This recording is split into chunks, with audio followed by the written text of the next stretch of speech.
Assalamualaikum warahmatullahi wabarakatuh. Perkenalkan, nama saya Haikal Adinda Salsabila dengan NIM 19650030. Di sini saya akan menjelaskan tentang model-model pengembangan rekayasa perangkat lunak di setiap bagian dari PowerPoint dan juga memaparkan kelebihan serta kekurangan model-model proses RPL tersebut. Yang pertama ada model waterfall, di mana pada model ini terdapat ada 5 macam. Yang pertama ada communication. Communication ini dia bertujuan untuk mencari data-data software yang akan dibuat nanti. Proses pencarian data-data tersebut bisa dilakukan dengan cara melakukan sebuah survei, wawancara, atau diskusi. Selanjutnya ada planning. Planning ini dia berguna untuk merencanakan proses pembuatan software tersebut. Selanjutnya ada modeling. Modeling ini dia bertujuan untuk merancang gambaran software yang akan dikembangkan secara keseluruhan, gambaran seperti apa yang akan diinginkan oleh pengguna.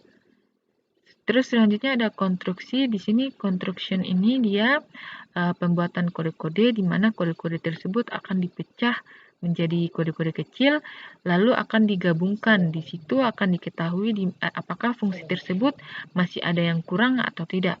Dan yang terakhir ada deployment atau penyebaran. Deployment ini dia mencoba atau mengembangkan software yang telah dibuat tersebut dengan cara dijalankan apakah ini sesuai dengan operasi, berjalan dengan lancar atau tidak. Lanjut pada pengertiannya, di sini model waterfall atau biasa disebut dengan model air terjun merupakan salah satu siklus hidup klasik dalam pengembangan perangkat lunak. Metode ini menggambarkan pendekatan yang cukup sistematis juga berurutan pada pengembangan software, mulai dari spesifikasi kebutuhan pengguna, perencanaan, permodelan, konstruksi, penyerahan sistem ke pengguna, serta perawatan sistem, seperti model-model yang saya jelaskan tadi. Selanjutnya di sini ada kelebihan dan kekurangan waterfall. Kelebihannya yang pertama merupakan model pengembangan paling handal dan paling aman digunakan. Yang kedua cocok untuk sistem software yang bersifat generik. Dan yang ketiga pengerjaan proyek sistem terjadwal dengan baik dan mudah dikontrol. Sedangkan kekurangannya yang pertama, persyaratan sistem harus digambarkan dengan jelas. Yang kedua, rincian proses harus benar-benar jelas dan tidak boleh berubah-ubah. Yang ketiga, sulit untuk mengadaptasi jika terjadi perubahan spesifikasi pada suatu tahap pengembangan. Selanjutnya adalah contoh penerapan metode waterfall pada sistem informasi alumni pada sebuah SMK. Di sini ada tahap-tahapnya. Yang pertama adalah alasan menggunakan software, yang kedua analisis, desain, implementasi, sampai dengan maintenance. Yang pertama, untuk alasan penggunaan waterfall karena kebutuhan pihak sekolah telah jelas. Yang kedua ada analisis. Analisis kebutuhan ini seperti total alumni yang lulus, alumni yang bekerja, dan alumni yang melanjutkan studi. Terus di sini ada desain. Di sini dia merancang sistem menggunakan ERD seperti use case dan sequence. Keempat ada implementasi. Sistem informasi akan dibuat menggunakan bahasa programan PHP dengan framework Kotlin. Yang kelima ada pengujian sistem. Pengujian ini dia pakai aspek fungsionalitas kepada ahli sistem informasi, petugas administration, dan alumni langsung. Dan yang terakhir ada maintenance. Ini perawatan pemeliharaan atau perawatannya akan dilakukan apabila ada update fitur atau memperbaiki kesalahan yang ditemukan pada saat sistem digunakan langsung oleh user atau pengguna. Yang kedua ada model prototyping. Di sini ada model communication seperti tadi. Communication ini dia proses mengumpulkan data dari para user atau pengguna, di mana data tersebut bisa melalui wawancara, survei, ataupun diskusi. Selanjutnya di sini ada quick plan. Quick plan ini dia melakukan analisa rancangan tersebut. Selanjutnya di sini ada quick design, di mana dia akan merancang gambaran seperti apa yang akan dijadikan sebagai gambar atau yang diinginkan oleh pengguna software. Selanjutnya di sini ada prototype konstruksi, di mana dia melakukan pengujian ulang terhadap sebuah sistem sebelum masuk pada delivery dan juga feedback, di mana delivery dan feedback ini dia menguji cobakan sistem kepada user, apakah ini dapat berjalan dengan baik atau dia tidak dapat berjalan dengan baik. Lanjut, di sini ada model prototyping. Nah, pengertiannya yaitu salah satu metode pengembangan perangkat lunak yang banyak digunakan. Dengan metode prototyping ini, pengembang dan pelanggan dapat saling berinteraksi selama proses pembuatan sistem. Prototyping dimulai dengan pengumpulan kebutuhan, mengidentifikasi objek keseluruhan dari software, mengidentifikasi segala kebutuhan, kemudian dilakukan perancangan kilat yang difokuskan pada penyajian aspek yang diperlukan. Lanjut kita pada kelebihan dan kekurangannya. Kelebihan yang pertama yaitu prototipe melibatkan user dalam analisa dan desain. Yang kedua, punya kemampuan menangkap requirement secara konkret daripada secara abstrak. Yang ketiga, untuk digunakan secara standar alone. Yang keempat, digunakan untuk memperluas SDLC. Yang kelima, mempersingkat waktu pengembangan sistem informasi. Sedangkan pada kekurangannya, yang pertama ini proses analisa dan perancangannya terlalu singkat. Yang kedua, mengesampingkan alternatif pemecahan masalah. Yang ketiga, biasanya kurang fleksibel dalam menghadapi perubahan. Yang keempat, prototipe yang dihasilkan tidak selamanya mudah dirubah. Contoh penerapan prototyping ini dalam pengembangan sistem informasi yaitu penerapan metode prototype pada perencanaan sistem informasi penggajian karyawan atau persisgawan berbasis web. Ini metode pengembangan yang dipilih oleh penulis adalah metode prototype. Karyawan yang melakukan absensi secara otomatis pada sistem absensi data absensi yang tersimpan pada database inilah yang akan diproses oleh admin untuk menghitung gaji karyawan. Selanjutnya, admin akan mencetak slip gaji dan membuat laporan penggajian. Dengan demikian, sistem informasi penggajian karyawan ini akan lebih efektif dan efisien. Nah, keuntungannya menggunakan model prototype dalam aplikasi sistem informasi persisgawan ini, yang pertama, prototype akan membuat pengguna lebih terlibat secara langsung dalam proses analisa dan desainnya. Yang kedua, prototype mampu memahami segala kebutuhan secara nyata dan bukan secara abstrak. Selanjutnya ada model spiral. Di sini ada communication seperti pencarian data pada pencarian data pengguna yang digunakan untuk proses pembuatan software tersebut dengan cara mengumpulkan data melalui wawancara, survei, atau diskusi. Selanjutnya ada planning. Planning ini adalah proses perancangan atau dia meliputi biaya yang digunakan, pengaturan jadwal, identifikasi lingkungan kerja, maupun hasil-hasil untuk kebutuhan sistem yang akan dibuat. Selanjutnya di sini ada modeling. Modeling ini dia berfungsi untuk penggambaran di mana pada proses ini dia akan melakukan rancangan gambaran software yang akan dibuat. Lanjut pada construction. Pada tahap construction ini dia melakukan analisis resiko dari menguji, menginstal, membuat. Pokoknya dia melakukan proses analisis resiko itu dia artinya mengidentifikasi resiko yang berpotensi akan terjadi. Dan yang terakhir ada deployment. Di sini pada tahap deployment ini dia akan terjadi tahap evaluasi. Di sini akan dilakukan pengevaluasi perangkat atau produk yang diuji, apakah ini berjalan dengan lancar atau tidak. Lebih tepatnya, Pada pengertiannya ini, dia adalah model proses perangkat lunak evolusioner yang memadukan sifat iteratif dari prototipe dengan desain dengan aspek terkontrol dan sistematis dari model waterfall. Hal ini memberikan potensi untuk pengembangan versi perangkat lunak yang semakin lengkap.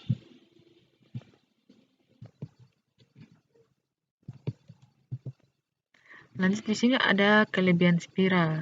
Yang pertama, setiap tahap pengerjaan dibuat prototipe sehingga kekurangan dan apa yang diharapkan oleh klien dapat diperjelas dan juga dapat menjadi acuan untuk klien dalam mencari kekurangan kebutuhan. Yang kedua, lebih cocok untuk pengembangan sistem dan perangkat lunak skala besar. Yang ketiga, dapat disesuaikan agar perangkat lunak bisa dipakai selama hidup perangkat lunak komputer. Yang keempat, pengembangan dan pemakai dapat lebih mudah memahami dan bereaksi terhadap risiko setiap tingkat evolusi karena perangkat lunak terus bekerja selama proses. Yang kelima, menggunakan prototipe sebagai mekanisme pengurangan risiko dan pada setiap keadaan di dalam evolusi produk. Yang keenam, tetap mengikuti langkah-langkah dalam siklus kehidupan klasik dan memasukkannya ke dalam kerangka kerja iteratif. Yang ketujuh, membutuhkan pertimbangan langsung terhadap risiko teknis sehingga mengurangi risiko sebelum menjadi permasalahan yang serius. Selanjutnya, kekurangan pada model tersebut. Yang pertama, banyak konsumen tidak percaya bahwa pendekatan secara evolusioner dapat terkontrol oleh kedua pihak. Yang kedua, model spiral mempunyai risiko yang harus dipertimbangkan ulang oleh konsumen dan developer. Yang ketiga, memerlukan tenaga ahli untuk memperkirakan risiko dan harus mengandalkannya supaya sukses. Yang keempat, belum terbukti apakah metode ini cukup efisien karena usianya yang relatif baru. Dan yang kelima, memerlukan penafsiran risiko yang masuk akal dan akan menjadi masalah yang serius jika risiko mayor tidak ditemukan dan diatur. Dan yang keenam, butuh waktu lama untuk menerapkan paradigma ini menuju kepastian yang absolut. Contoh kasus penerapan model spiral dalam pengembangan aplikasi atau sistem. Di sini model spiral biasanya diterapkan pada perusahaan-perusahaan berskala besar. Contohnya, penerapan umum metode pengembangan perangkat lunak dengan menggunakan metode spiral. Yang pertama, konsep development proyek atau proyek pengembangan konsep. Yang kedua, new product development proyek atau proyek pengembangan produk baru. Yang ketiga, product enhancement project atau proyek peningkatan produk. Yang keempat, product maintenance project atau proyek pemeliharaan produk.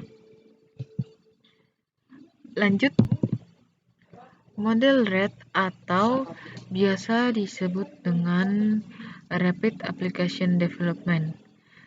Model RAD adalah metode yang menggunakan pendekatan berorientasi objek untuk pengembangan sistem yang meliputi pengembangan perangkat dan perangkat lunak. Di sini ada beberapa tahap, mulai dari perencanaan kebutuhan, mendesain sistem, proses pengembangan dan pengumpulan feedback, dan implementasi atau penyelesaian produk. Nah, lanjut pada pengertiannya, yaitu sebuah model proses pengembangan perangkat lunak sekuensial linear yang menekankan siklus pengembangan yang sangat pendek, kira-kira 60-90 hari.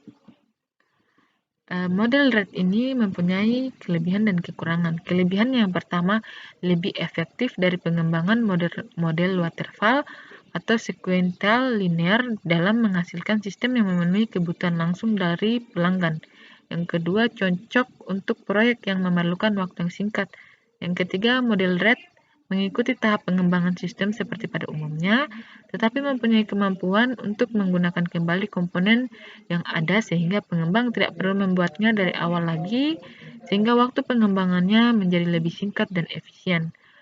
Sedangkan pada kekurangannya, yang pertama, perbaikan kesalahan, kedua, perbaikan implementasi unit sistem, ketiga, peningkatan jasa sistem sesuai kebutuhan baru, keempat, tidak semua aplikasi sesuai untuk RAD. Bila sistem tidak dapat dimodulkan dengan teratur, pembangunan komponen penting pada RAID akan menjadi sangat bermasalah. Yang kelima, RAID tidak cocok digunakan untuk sistem yang mempunyai risiko teknik yang tinggi. Yang keenam, membutuhkan tenaga kerja yang banyak untuk menyelesaikan sebuah proyek dalam skala besar. Yang ketujuh, jika ada perubahan di tengah-tengah pengerjaan, maka harus membuat kontrak baru antara pengembang dan pelanggan. Contoh penerapan model RAID dalam pengembangan pada perancangan sistem informasi jasa pengirim barang. Pada penelitian ini akan dirancang sebuah sistem pengirim barang menggunakan Rapid Application Development, di mana penulis menganalisis sistem pengolahan data yang terdapat dalam perusahaan, kemudian membuat suatu desain prototipe yang sesuai untuk pengolahan data tersebut agar lebih lengkap, efisien, dan mudah digunakan sebagai pengembangan dari sistem yang lama dengan menggunakan JavaScript dan MySQL sebagai database-nya.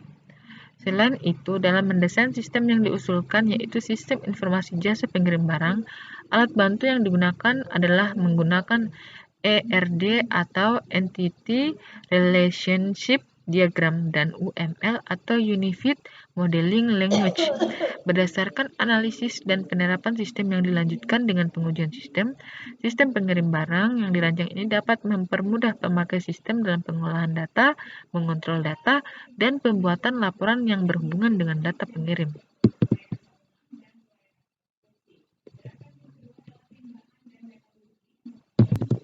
Dan selanjutnya di model RUP. Di sini ada berbagai macam model-model yang terdapat dalam RUP. Salah satunya requirement, analisis desain, implementasi, tes, evaluasi, dan planning, dan lain-lain. Nah, lanjut pada pengertian model RUP. Model RUP adalah kerangka proses yang menyediakan simulasi sistem pada industri untuk sistem, software, implementasi, dan manajemen proyek yang efektif. RUP adalah salah satu dari sekian banyak proses yang terdapat di dalam Rational Process Library yang memberikan simulasi terbaik untuk pengembangan atau kebutuhan proyek. Lanjut di sini ada kelebihan model RUP. Kelebihan yang pertama menyediakan akses yang mudah terhadap pengetahuan dasar bagi anggota lain. Yang kedua menyediakan petunjuk bagaimana menggunakan UML secara efektif. Yang ketiga mendukung proses pengulangan dalam pengembangan software. Yang keempat memungkinkan adanya penambahan-penambahan pada proses. Yang kelima memungkinkan untuk secara sistematis mengontrol perubahan-perubahan yang terjadi pada software selama proses pengembangannya.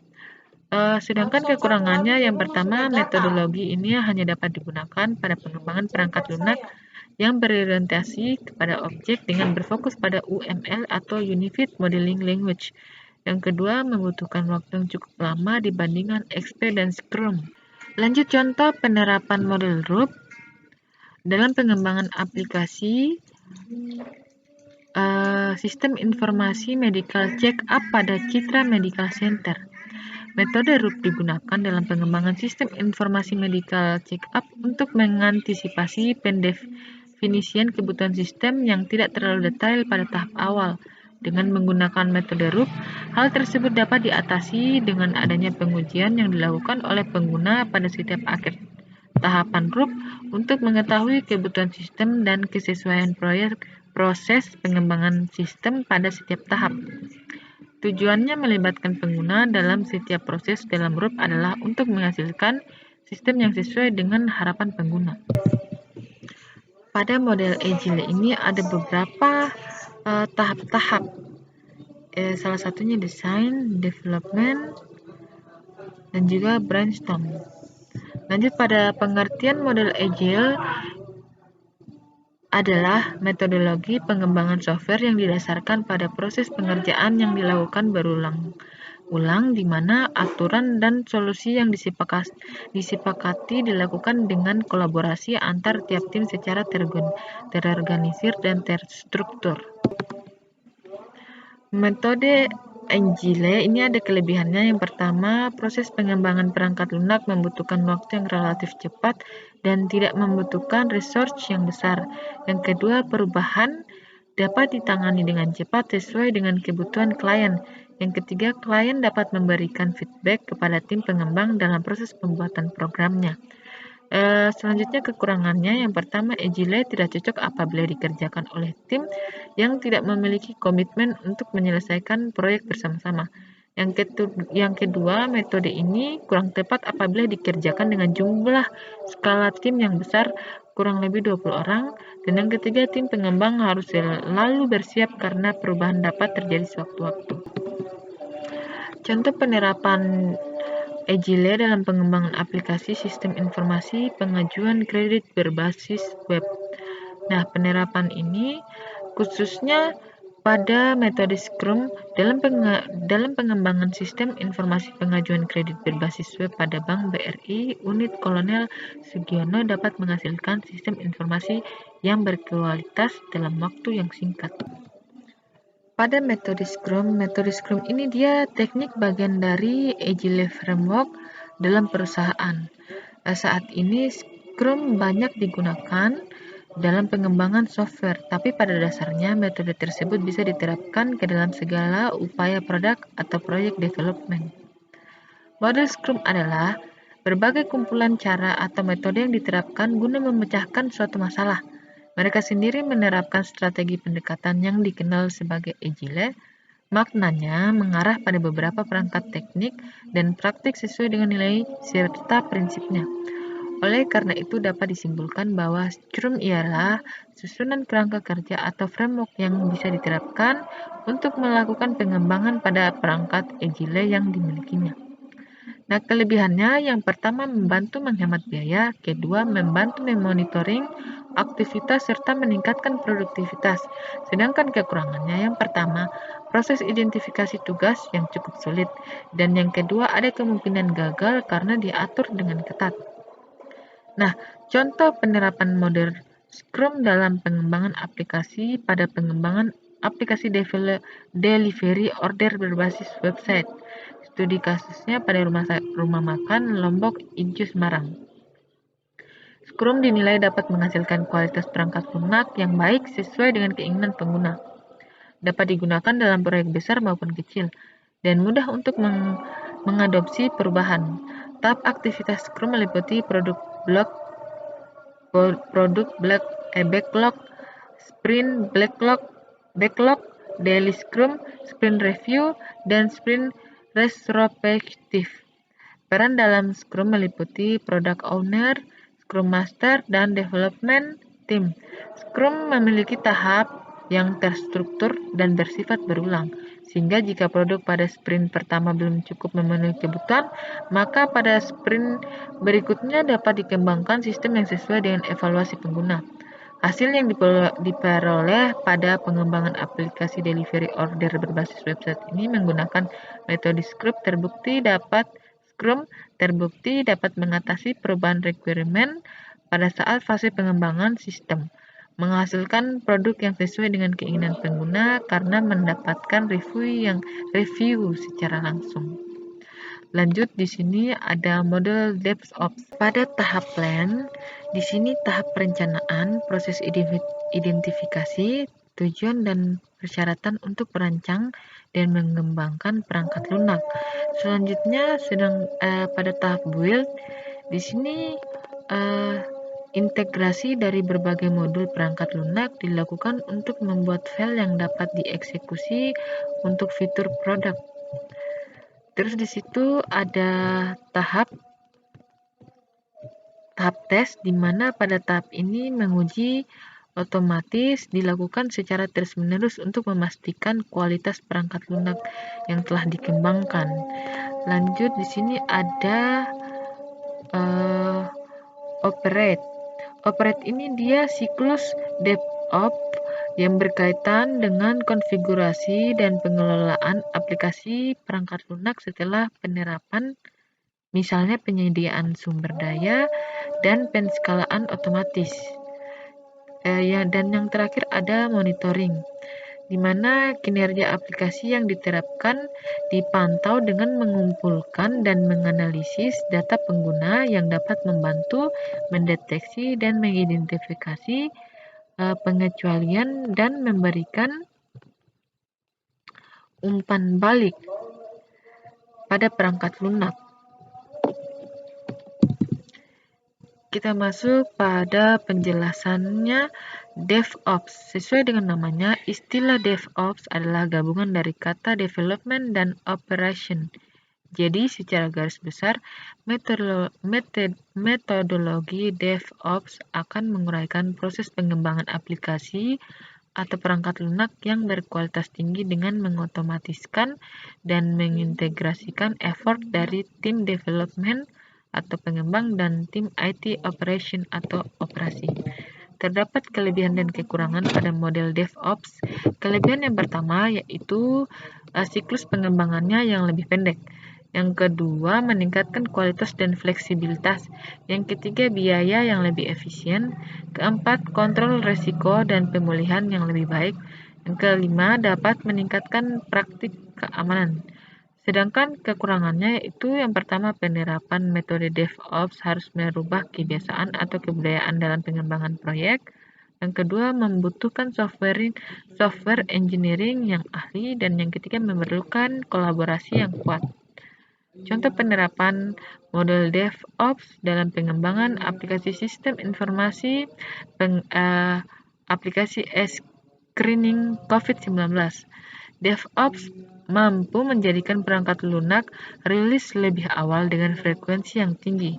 Metode DevOps diharapkan menjadi solusi mempercepat rilis pengembangan aplikasi screening COVID-19.